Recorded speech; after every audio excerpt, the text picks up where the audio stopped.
டயத்தில் அவர் எப்படிப்பட்டவர் என்னங்கிறது தேர்தல் களத்தில் சந்திப்போம். என்னென்னு நான் திறந்த புத்தகம், மக்களுக்காக சேவை செய்யக்கூடியவன். நான் 2 வீலரில் போய் மக்களோட மக்களாக இருந்து சேவை செய்யக்கூடிய வேட்பாளர். ஏற்கனவே என்னுடைய மக்களோட 5 ஆண்டு காலம் பயணித்திருக்கிறேன். மக்களுக்கு என்ன தேவைங்கிறது எந்த சந்து பொந்தெல்லாம் எனக்கு தெரியும். அதனால என் மக்கள் மேல அதிகப்படியான நம்பிக்கை. எவ்வளவு வாக்கு விஷயத்துல ஜெயிப்பீங்க? கண்டிப்பா 50,000 வாக்கு.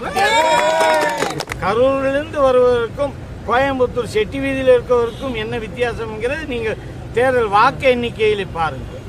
அதாவது இது அப்புழுக்கற்ற வேட்பாளர், எந்த கரைபடாத கைக்கு சொந்தக்காரர். நீங்க எப்படிப்பட்டவர்கள் மக்கள்கிட்ட கேட்போம். மக்கள் தான் நீங்க என்ன பணபலம் ஜனநாயக அதிகார பலத்தோடு வந்தாலும் இங்கு மக்கள் அதிமுகவை தேர்ந்தெடுத்து விட்டார்கள். அவர்களுக்கு தான் வாக்களிப்போம் என்று உறுதியாக இருக்கிறார்கள். இது வெற்றி மாலை. கண்டிப்பாக நான் இதை அண்ணன் எடப்பாடியாரிடையும் வேலுமணி அவர்களிடம் செலுத்துவேன் என்பதை உறுதியாக இறுதியாக விட்டு சொல்லுகிறேன். கோயம்புத்தூர் பொறுத்த வரைக்கும் நாம ஜெயிக்கிறோம், நாம மட்டும்தான் ஜெயிக்கிறோம், 10 தொகுதியிலே வென்று எடுப்போம்னு சொல்லி ஏற்கனவே அவர் எல்லா தொகுதியிலும் இருந்தாரு. கரூர்ல இருந்து இங்க 2 மாவட்டங்களை பார்க்க முடியாதுன்றதுனால தான் கோவையில முகாமிட்டு இருக்காரு. இந்த போட்டி எந்த அளவுக்கு இருக்கும்? தொகுதியுடைய மக்களுடைய நிலை எப்படி இருக்கும்? மனநிலை ஒரு எப்பவுமே அவனும் சொந்த தொகுதி ஒரு வித்தியாசம் வரும்.